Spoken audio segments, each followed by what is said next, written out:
Salama daholo e finoana ny anarako ankizy vavy avy ao ambanazava eto Madagasikara. Tena tiako no miteny ary izany indrindra no hitafatafako aminareo eto androany. Erisetra teny farentsika isan'andro eto Madagasikara izany. Ie, isan'andro. Fa taminareo reo ve efa nisy niala ny erisetra? Fa vao hoe erisetra dia fikasihan-tanana, ratra, vono, izany daholo ny ao an-tsainy rehetra. Ny ao an-tsainao, ny ao an-tsainy io akaikinao io, mba anontaniana izy, fa niala ny erisetra ve ianao?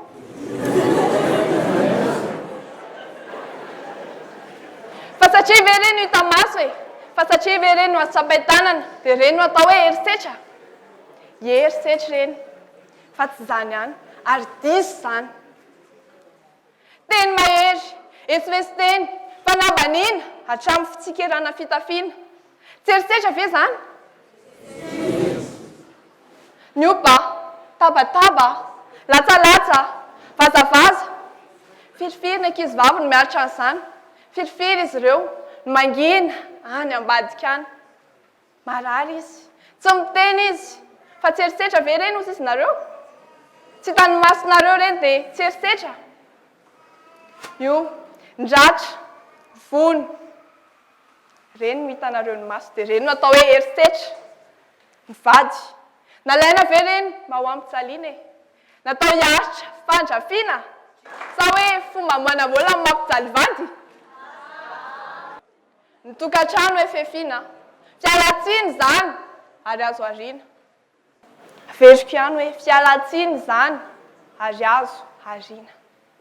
Tadidio fa mivaivay no nivelaky baina e, ny erisetra ara-tsaina, izay tena miatra amanaina. Ry fiarahamonina, ry namana, ry manodidina ahy, isan'andro ianao dia manambanimbany ahy.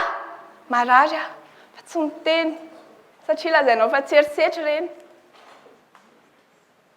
Ny teny marary, ajanona ireny e, rehefa tsy masoa dia aleo tsy miteny. Sa ahoana? Roneny zoky zandry, tsy efa ampy ve fahanginanao e?